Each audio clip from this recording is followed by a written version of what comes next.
What's up, guys? This is Alex from the Duran, and today we're going to take a look at Maria Bartiromo's interview with Trump, specifically where Trump says that he is going to start a trade war with the European Union if the EU doesn't clean up its act.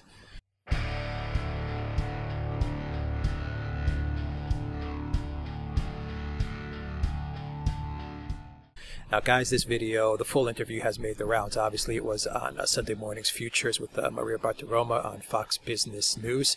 But the part that I want to focus in on and I want you guys to see is the clip where Trump specifically says that he is going to go after the European Union and he's going to go after cars. Trump says that's the big one. And he's basically sending a warning shot to Europe that if they don't clean up their act and if there's not a fair trade deal between the European Union and the United States, then he is going to start a trade war. And the first thing he's going to go after is cars, and cars being Germany, Mercedes-Benz, BMW.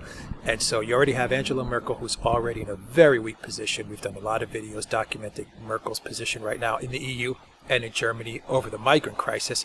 But the last thing she needs is a trade war with Donald Trump in the United States. Trump is very clear, and I don't think he's bluffing whatsoever. And it's going to be a big trade war. It could run anywhere up to 300 billion USD if Trump does decide to put tariffs on European cars. So take a look at the video. Let us know what you think. If you like it, click on the subscribe button down below. Click on the notifications bell to get notifications every time we push out a new video. And remember, go to the Duran shop, pick up a t-shirt, help support the Duran. Until next time, guys, take care. But the big thing that I'm focused on now is trade. I have to straighten out trade deals. Maria, we have trade deals, as an example, with China. We don't even have a trade deal with China. We don't have a deal. Nobody bothered to make a deal. And they'll charge 25% for a car, and we charge 2.5%, and you've used those numbers on your show, so I don't want to bore people. But we have we have the worst trade deals in the world. We lose money with everybody. You know, when somebody walks in and say, how much do we lose with this country? We lose with everybody. We're going to make it reciprocal. We're going to make them fair.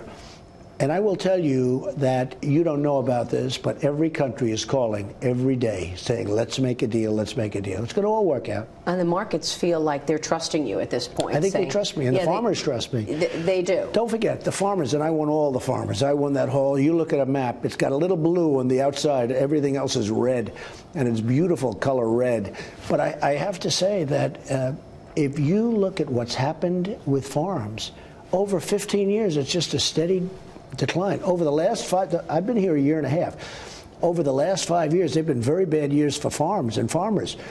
I said, we have to change that. And one of the reasons is because they have barriers. These aren't even economic barriers, although in Canada's case, 275% tariff for dairy. That's not fair. So when would you expect your most significant deal? Well, I already pretty much finished the deal with South Korea. It was a terrible deal. Remember, it was going to produce 200,000 jobs, and they were right.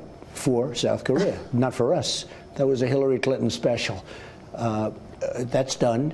NAFTA, I could sign it tomorrow, but I'm not happy with it. I want to make it more fair. Okay, I want to make. You can't do NAFTA before the midterms. I want to wait till after the election. You're going to have an election. It's going to be very interesting. I have a feeling he's going to be fine. And the reason is because if they're not fine, I'm going to tax their cars coming into America.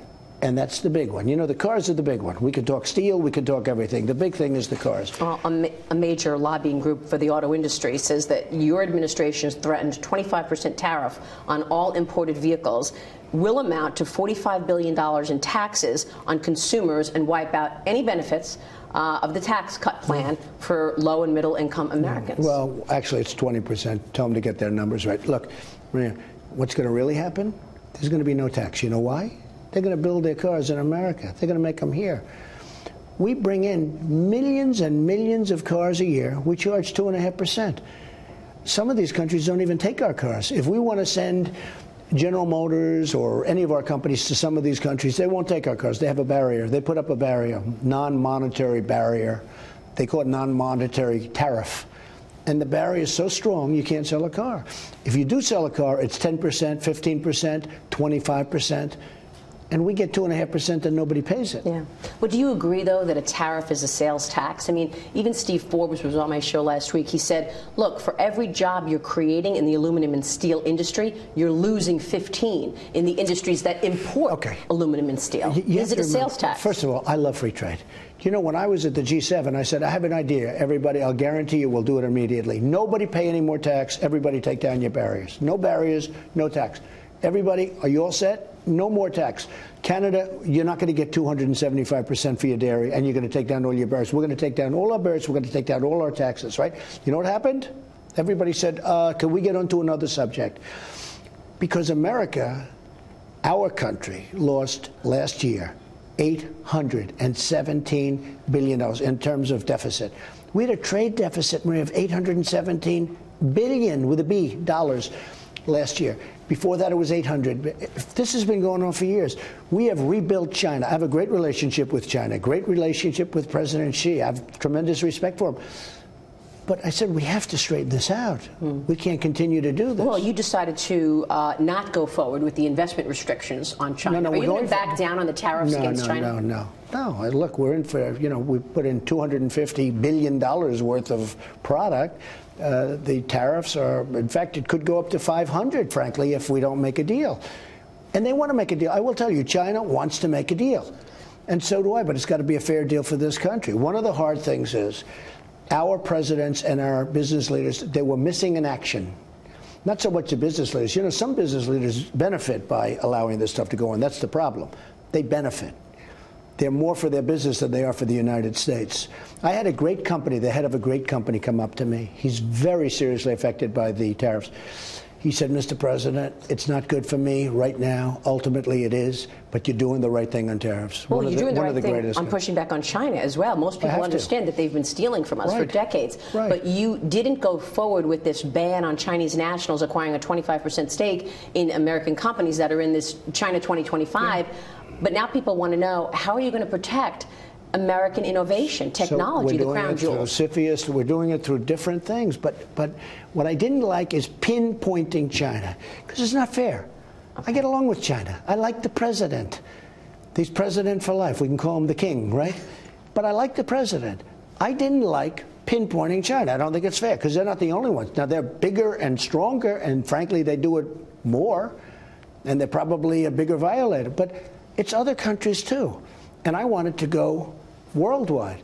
And we are doing that. So actually what I'm doing is a very similar thing, but I want it to pertain to everybody. So you mean China can't do it, but other countries can.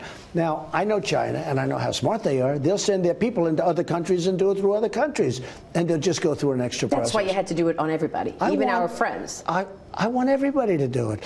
Same thing with the tariffs on the steel. If we don't have it on everybody, then what happens is they put it through these other countries that don't have it, and you're wasting a lot of time.